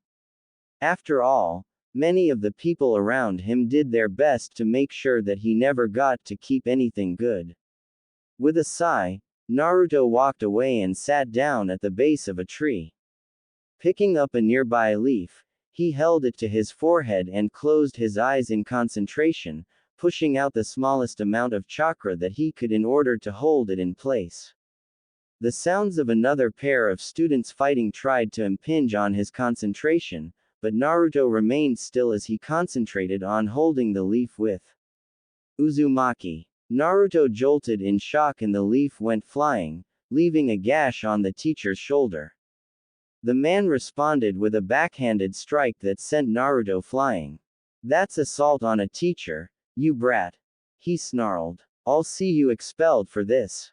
"Yeah, like hitting you with a leaf is worse than when Danmaru stuck a kunai in your leg," Naruto muttered as he pulled himself to his feet, only to receive a punch to his gut that folded him over. "Get out!" the teacher shouted, grabbing Naruto by his jacket and flinging him over the fence. "And never come back." Naruto groaned as he slowly pulled himself to his feet and checked that he hadn't broken any bones. Giving the smirking teacher a glare, Naruto limped away. He would check the files that were in his secret base, and if what he suspected was true, he would have his revenge.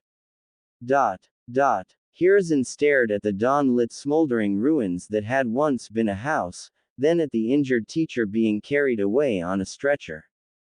Hiro. Nara Shikaku confirmed. He left a scroll showing that the teacher was a former agent of Orochimaru and was assigned to lower the standards of the graduating students. Ibiki is overseeing the investigation into the other teachers as well. So, any idea what caused our mysterious ghost ninja samurai demon would ever to do this? Hiruzen asked Riley, and Shikaku sighed. Naruto was expelled from the academy yesterday. I've already reversed the expulsion, but due to procedure, he isn't going to be allowed to take the end-of-year test, meaning he'll be held back a year. He is 2 years younger than the others. Hiruzen agreed. Although, we may need to check to see what Naruto has been taught. If he wasn't the only traitor in our ranks, then who knows what our students think is needed to survive in the real world. I'll start preparations to assign some of the Akamaki and the Yamanaka clans to the academy. Shikaku sighed. This has the potential to be very troublesome. Hiruzen nodded thoughtfully. Any luck working out just who Hiro is or where he is hiding? Assuming that it isn't who everyone else thinks it is, then no. Shikaku sighed. I've cross-referenced every sighting with records of which of our shinobi were in Konoha or out, and Hiro is either none of them, or at least 5 of them. Add the fact that his armor, assuming that Hiro is a him, his armor doesn't match any design I've ever heard of before, and he uses jutsu that I've never encountered before, especially that flight one of his. I hate to admit it, but I'm stumped. I think it really is that old man from Uzushiogakure, but I have no clue as to where he could be. And if Nara admits to being stumped, the problem is impossible to solve. Yamanaka Inoichi said as he stepped up. Hiro's identity. There's a pool started up. Shikaku said with a sigh. I had 1,000 yen on it being Kakashi, but he's currently dealing with something in the land of snow, so it can't be him. I put my money on it being Naruto. Inoichi laughed. Then he smirked at the disbelieving looks that he was being given. What? He fits the profile. Loyal, always in the village, ignored by the majority of the population. And nowhere near old or tall enough to be Hiro. Shikaku interrupted. Well, it was my daughter's idea, sort of. Inoichi shrugged. She said that if there was anyone that there was no way that it could be, it would be Naruto. So I asked her what she would do if it turned out that Naruto was Hiro. She said that if that was the case, she'd marry him for being cooler than Sasuke, but that she was safe as it couldn't be him. So you put your money on him just to freak her out when she finds out you did it. Shikaku nodded, fully cognizant of his long-term friend and teammate's sense of humor. Who does Shikamaru think it is? Inoichi asked, and Shikaku shrugged. He doesn't know either. He says that a problem like that is troublesome because it's almost unsolvable. Inoichi, how does your daughter know of Naruto? They're in different classes. Inoichi looked slightly pained. I had to tell her a small lie, that the Uzumaki were naturally immune to our techniques and that trying to do any but a select few of our mind jutsu on one could very easily cause a mental back blast that shreds the user's mind. Since she's starting to learn the basic techniques and still has an impulse control problem, I needed to give her a reason that she wouldn't question, and she's still annoyed with him for the prank he pulled with the dye gun disguised as a flower bouquet. Inoichi trailed off with an embarrassed shrug, and Hiruzen nodded slowly. An excellent cover, Inoichi.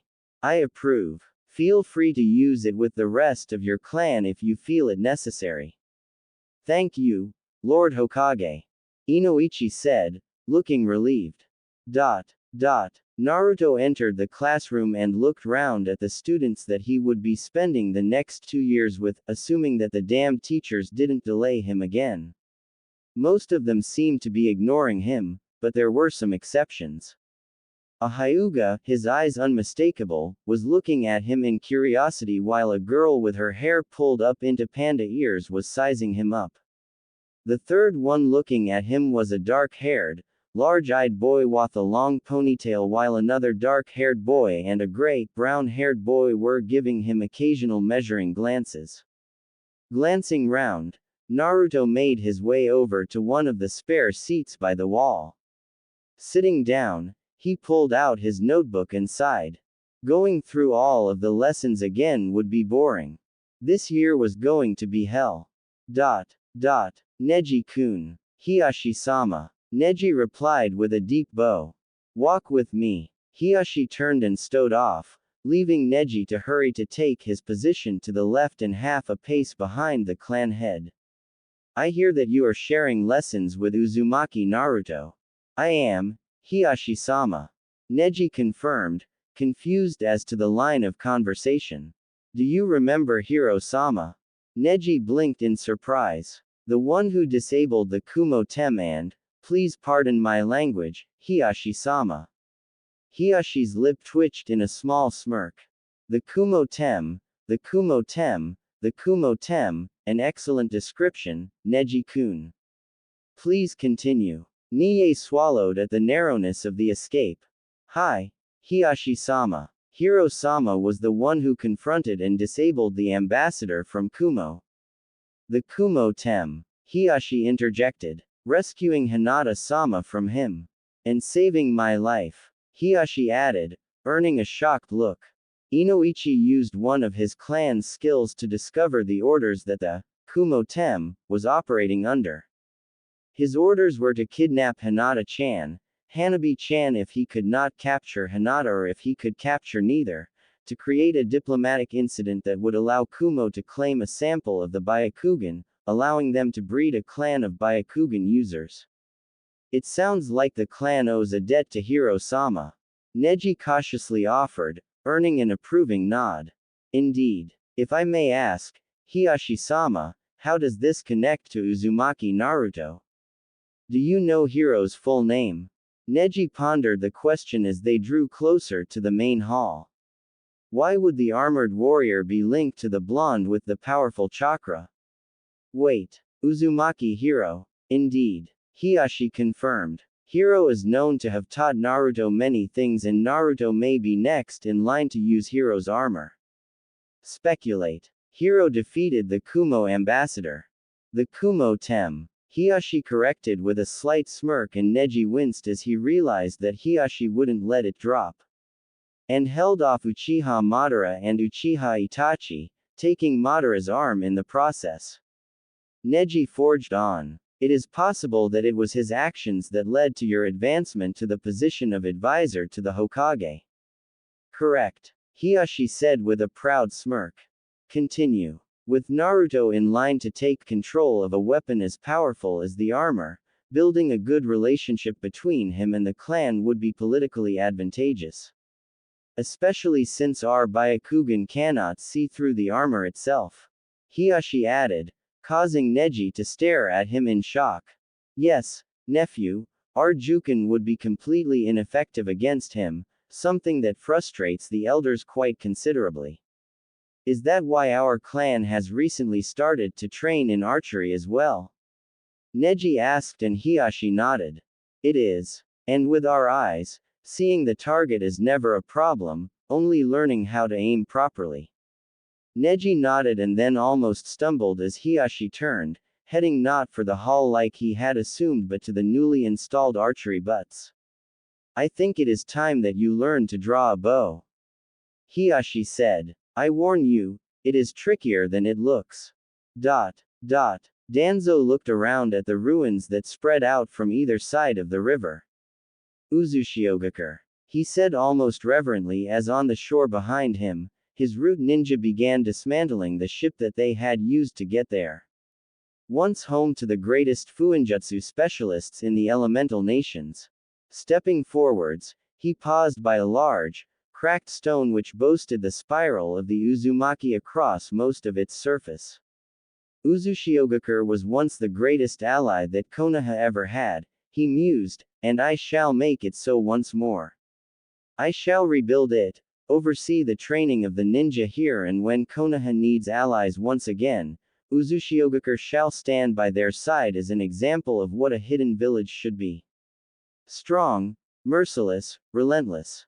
We shall tear apart our enemies and create a new world. Turning round, he looked at the ninja who were awaiting his orders. Although only a tithe of the secret force he had once commanded, They were the best of his people and he would use them to achieve his aims. Spread out and check the area, he ordered. Keep a close eye out for anything that looks like it could be a secret entrance to a bunker or similar. In blurs of motion, the masked shinobi all vanished and Danzo raised his gaze to the horizon. I shall prove my path is right, old friend, he whispered, his hand clasped tightly on his cane. The position of Hokage may not be mine to reach for any more, but as the Uzukage, I will continue to raise Konoha to where it should be. Hinata exhaled as she aimed, then she released the bowstring and the technique simultaneously. Kage ya no Bunshin. The arrow flew straight towards the target even as the technique, a variant of the Kage kunai no Bunshin, took effect, turning the single arrow into a cluster of 12. 2 of the arrows were malformed and flickered out of existence almost immediately, but the others flew true and impacted the target, jolting it backwards before the copies dissipated, leaving the original embedded just above the innermost ring. A good shot, Hiyashi said from beside her as he knocked an arrow in his own bow. In a single, smooth move, he raised the bow, pulling back the string and then released the arrow even as he performed the technique that his daughter had just done. Kage ya no Bunshin. He breathed and the arrow multiplied into over 24, slamming into the target and then hiding it in a cloud of chakra smoke. When the smoke cleared, only the original arrow remained in the tattered target, piercing the bullseye perfectly. This is not traditional. One of the elders groused from the bench behind them and Hiyashi tilted his head slightly. Why not? He asked without removing his gaze from the target. The use of seals is a Hyuga tradition. I don't mean the Tatakai no Tori no Shiru. The elder grumbled and Hinata reflexively glanced at the seal that started at the base of her right palm and which wrapped around her wrist, extending in 3 lines of dots up the back of her arm, each dot holding an arrow that could be unsealed at will. I mean the whole archer thing. That's a samurai weapon, not a ninja one. And among the shinobi, are not the Hyuga the closest to samurai in terms of honor? Hiyashi shot back. Next thing you know, we'll all be using swords. The elder snarled as he heaved himself to his feet and hobbled off, leaning heavily on his cane. Ignore him, my daughter, Hiyashi said gently. I see no problem with the use of the seal of the fighting bird, and archery addresses one of the greatest weaknesses of our fighting art, the lack of true ranged attacks. Hinata nodded, then pulsed her chakra to call one of the sealed arrows to her hand, notching it to the string even as she raised and pulled the bow. Fugaku nodded as his youngest son unleashed a respectable-sized fireball across the lake. That is enough for now, he stated, and Sasuke exhaled, slumping slightly as he relaxed. Your brother made a suggestion. Come here. Sasuke hid his sigh as he turned and walked off the short pier to rejoin his father by the lakeside. Fugaku refused to speak Itachi's name, or even acknowledge him as a direct relative because of how close he had come to killing the clan as commanded by the now fugitive Shimura Danzo. Nevertheless, he still recognized Itachi's loyalty to the village as being beyond reproach, which was probably the only thing that had prevented him from expelling Itachi from the clan, especially since it would have attracted too much attention of all the wrong kinds.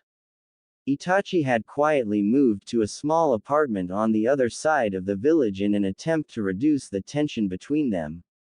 Channel your chakra into this, Fugaku commanded, holding out a small piece of paper, and Sasuke took it, looking at it curiously before following his father's instruction. The piece of paper crumpled before bursting into flames and Sasuke quickly dropped it before he could be burned. Interesting, Fugaku mused. It would seem that your primary elemental alignment is not fire, but is lightning. I believe that Tekka has a similar alignment. I will ask him to teach you the first stages of Raiden manipulation. Thank you, father, Sasuke said, and Fugaku nodded. It is time we returned.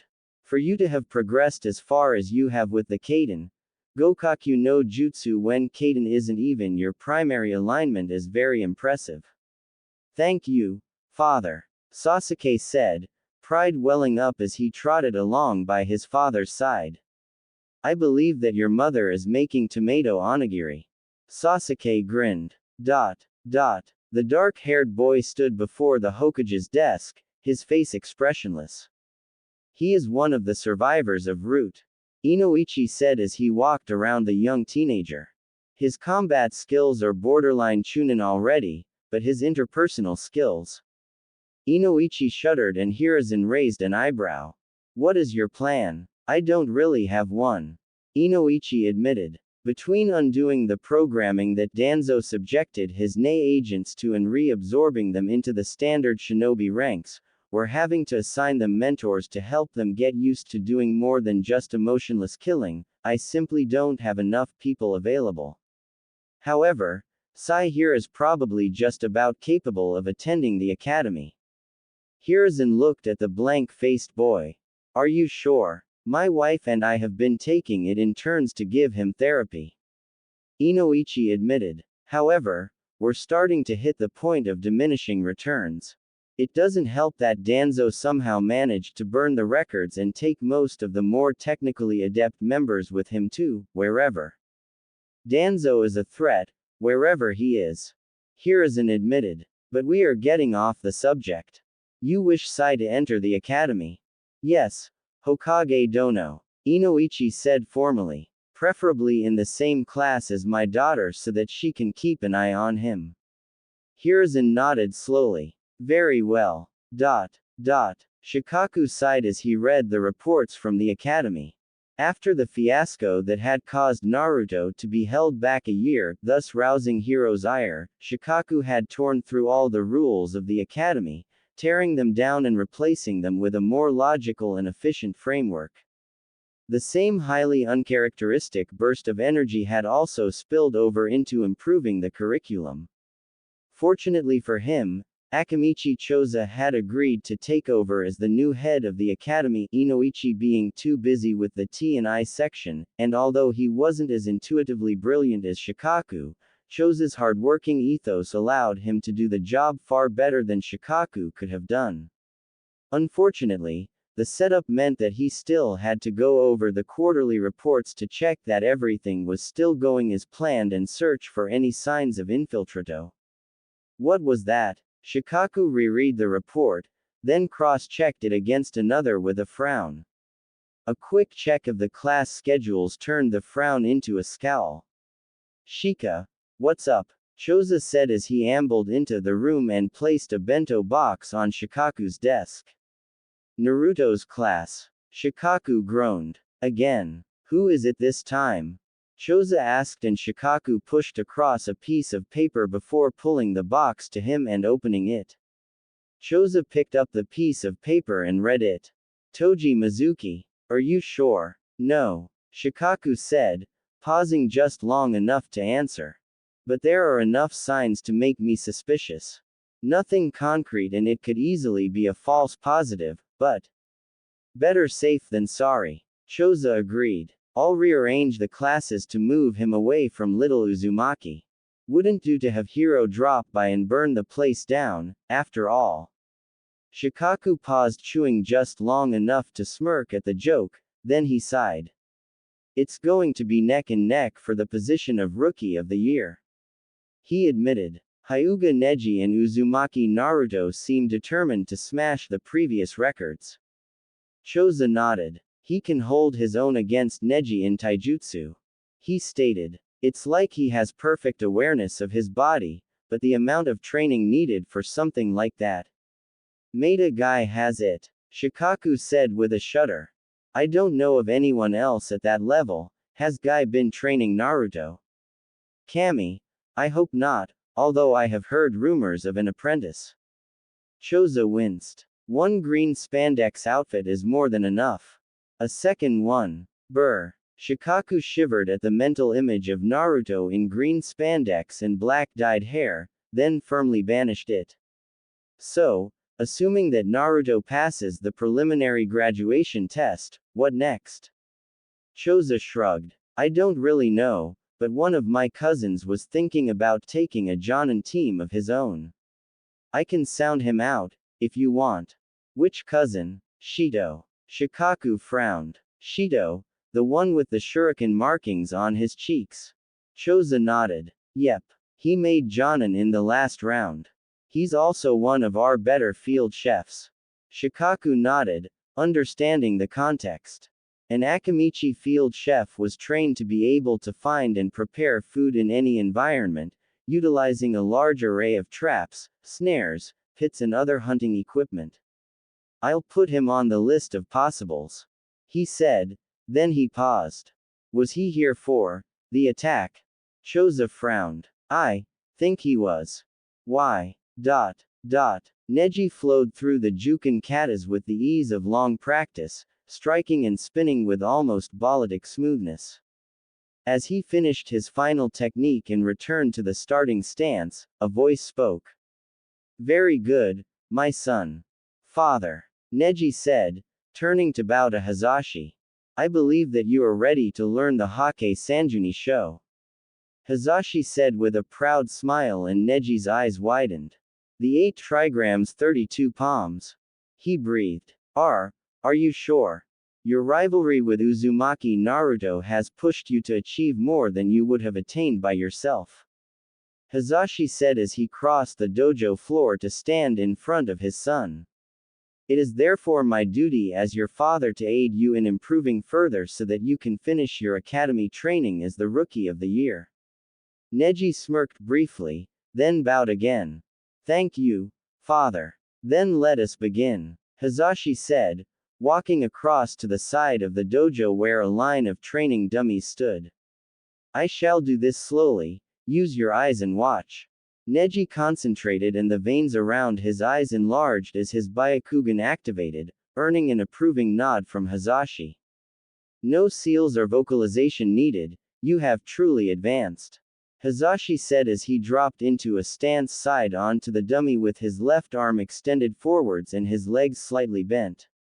His own Byakugan activated and then he spoke 8 words. You are within the field of my divination.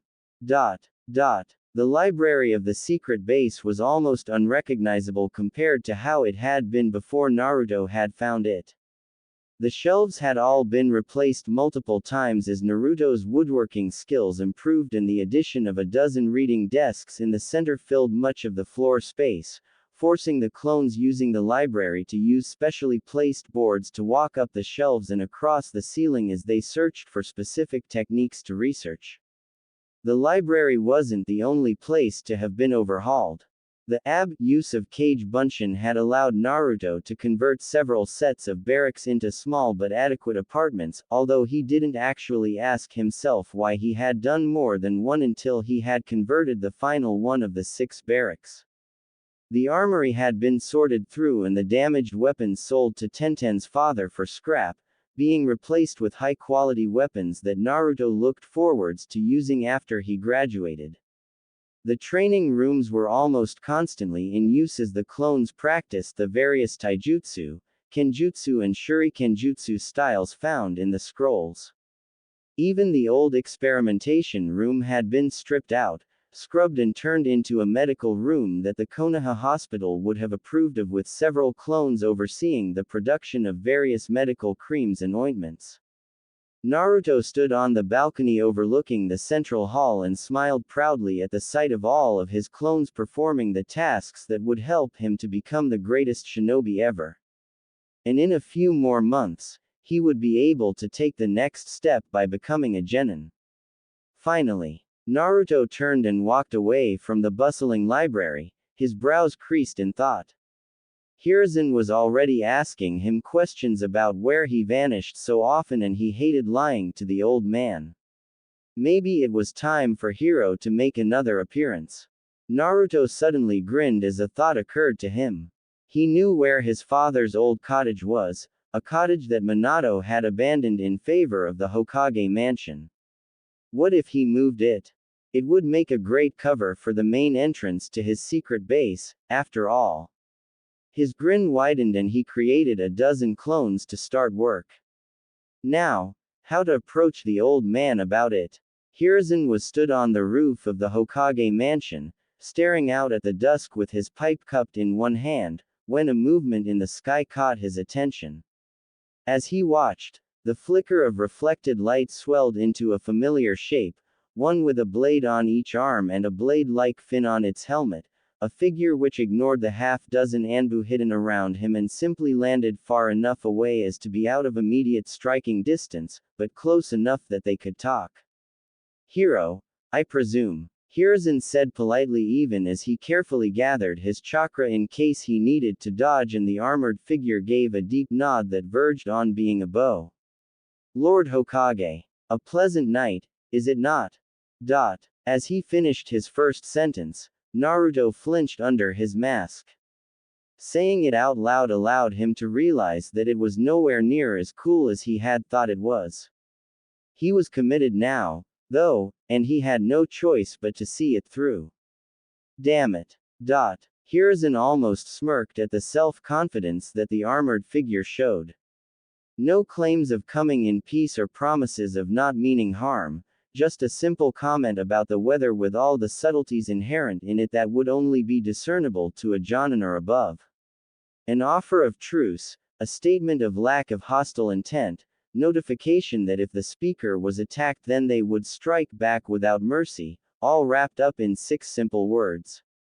Truly, Uzumaki Hero was as skilled as his bingo book entry claimed him to be.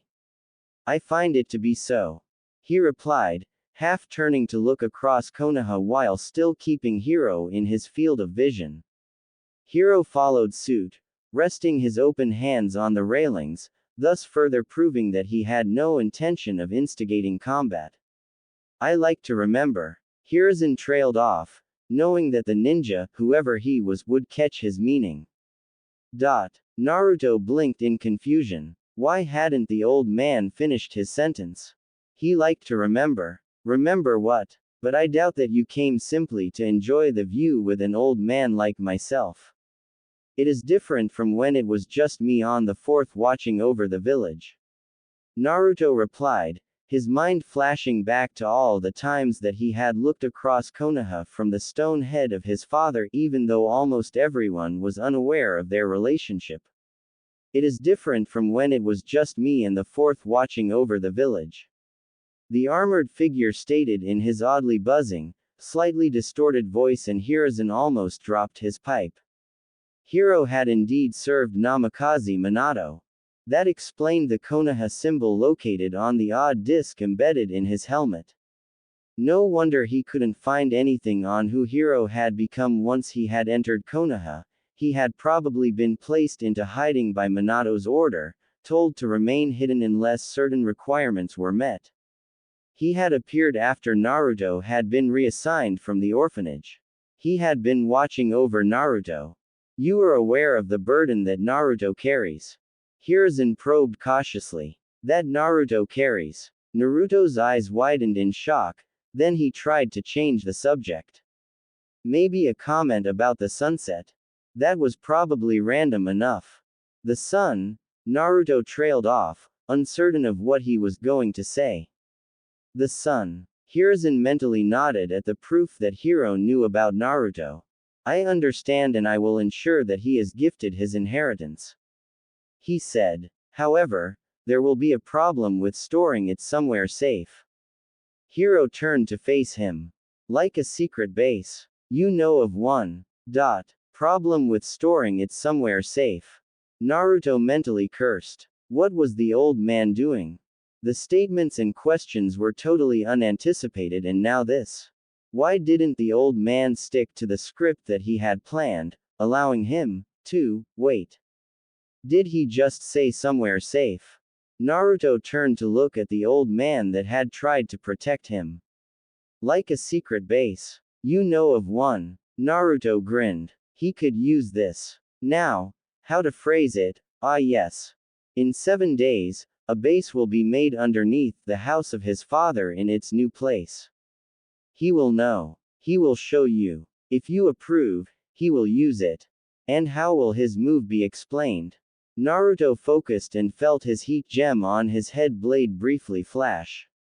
I understand, Hiruzen said slowly. 7 days. He will know by then. Naruto repeated. Then he activated his ability to fly and rose into the air, lifting almost to the odd chakra dome that encased Konoha before turning invisible. He had a lot of work still to do, transferring all of his things into the cottage and then starting the fire that would explain his move. Hiruzen watched as the armored figure flew away, flying through the invisible chakra shield without triggering the alarms, yet another piece of proof that Hiro had truly been a trusted shinobi, one either recruited by or trained by Minato. Even after Hiro vanished, Hiruzen stared at the stars, lost in memory. Until a small cough interrupted him. Yes, Inu, Hokage Dono, Hiru mentioned Minato's old house. Hiruzen nodded. Kakashi was almost certainly familiar with the building in question since his teacher had lived there. What about it? It's been moved, Kakashi stated, and Hiruzen raised an eyebrow in surprise. It is now located near the path that leads up the mountain, pressed against the cliff face. Interesting. Hiruzen mused. Very interesting. I look forwards to Naruto showing it to me. I wonder how Hiro managed to do it. Naturo-kun. Gigi. Naruto yelled as he almost exploded out of the front door of the relocated cottage and caught Hiruzen with a flying hug. Hey, what do you think of my new house? Isn't it Grethiromade form? Slow down, Naruto. Hiruzen laughed as he lowered the boy back to the ground. Breathe in, breathe out. Breathe in, breathe out, alright. Try again, but this time, try to use proper words. Naruto grinned. Hiro said you were cool with me having this house and the base behind it is great. Come on, let me show you. Naruto dragged Hiruzen into the house and paused as Hiruzen looked round curiously. The front of the house was a single room, the right wall being the cliff face to which the house was anchored. The room reached up to the rafters and the ridge of the roof was met by a wall that bisected the building. A set of stairs anchored to the cliff led up to the second level and the balcony that gave access to the upstairs rooms, while a kitchen, dining room was visible through a downstairs archway, while a bathroom could be seen through the open door by the stairs, just beside a large open fireplace set in the middle of the wall which held a wood-burning stove on one side. It's really cool. I use a Kaiden jutsu to heat the stove and the heat goes up and warms the water so that I can bathe. Naruto explained, having seen where Hiruzen was looking. I can use it to cook on as well. The fireplace opens up into the kitchen too. Hiruzen looked at the kitchen and nodded in approval. This is quite a house you have here. Yeah, but look at this. Hiruzen's eyebrows rose as Naruto pushed against the cliff wall in the corner of the room and it swung open. Fascinating, he said. I would have expected the entrance to be under the stairs. Nah, Naruto scoffed. That's obvious. You want to hide a secret entrance, you gotta put it where no one will look. You gotta avoid the bathroom, 'cause that's where everyone hides stuff, according to Inu's stories. Hey, you wanna see the base? I would like that very much, Naruto. Hiruzen smiled and Naruto darted through the door, waving for him to follow. Stepping through, Hiruzen's trained eye took in the almost impossible smoothness of the walls that demonstrated the use of Doden Jutsu in their making. The steps downwards were perfectly spaced and near the edges of the ceiling were small gaps positioned just right for kunai traps to be installed. Hiruzen blinked in surprise as they passed a training room, one where a dozen other Narutos were practicing Akata in silent unison. A second room held another half-dozen Naruto clones throwing kunai at various targets, and Hiruzen coughed. I see that you've learned Kage Bunshin. Yep. Naruto grinned, almost bouncing with happiness. Lets me do lots and lots and lots of training at once. I use it for my paperwork, winnow it down to the things that I need to look at. Hiruzen said in agreement. It really is a useful skill. I know. Naruto grinned. It helps me keep this place tidy, it's really big. Here's the library. Hiruzen looked through the indicated archway and his eyebrows almost vanished into his hat. The room beyond was larger than the official Konoha Shinobi Library in its entirety and was almost filled with partially filled bookcases, scroll racks and filing cabinets. Suspended planks acted as walkways with the occasional Naruto clones standing both atop them and hanging from them in an impressive display of chakra control. The middle of the room, however, comprised of several circles of reading desks and blackboards at which a dozen more clones were arguing over several complex formulas. "How many clones do you have, Naruto-kun?" Hiruzen asked with a disbelieving chuckle, and Naruto sheepishly rubbed the back of his neck. "Because of my tenant, I have loads of chakra, so I think it's a couple of hundred. Not sure, it's kinda hard to keep track if I do more than 50 or so." "And Hiro gave all of this to you?" "Well," Naruto said with an embarrassed shrug. "About half of it. I kinda copied the shinobi libraries using hanged clones. I tried to go in as myself, but they just kept throwing me out, so I used that as a distraction to get my clones in and, well, they didn't actually stop copying and I ended up with all this." Hiruzen blinked. Part of him wanted to scold Naruto for copying things without his permission, while another part was furious at the librarians for trying to deny Naruto access to the information that he would need to become a powerful shinobi. The latter part finally won out, and Hiruzen patted his honorary grandson on his head. "You have done a good job, but please come to see me before doing anything like that again." "Sure thing, Gigi," Naruto said with a relieved smile. "So, whatcha think of my base?" "I think it is a very good one," Hiruzen admitted. "Hiro must think very highly of you to have entrusted this place to you." "Hiro's awesome." Naruto grinned and Hiruzen nodded in agreement. "Indeed he is, Naruto. Indeed he is. Naruto." Naruto looked round and found himself looking at his gray, brown-haired classmate. For a moment, his memory failed him, then he remembered. "Yugura, right, I am," the student replied, his pale blue eyes flashing with irritation. "And no, I'm not the Mizukage. I wasn't even going to say it." Naruto protested and Yugura sighed. "Sorry, reflex." "No worries," Naruto replied. "So, what did you want?" Yugura glanced round, but no one else was paying any attention to them as they congregated in their own lunchtime cliques. In fact, most of them were aggressively ignoring Naruto, shunning him at the behest of their parents.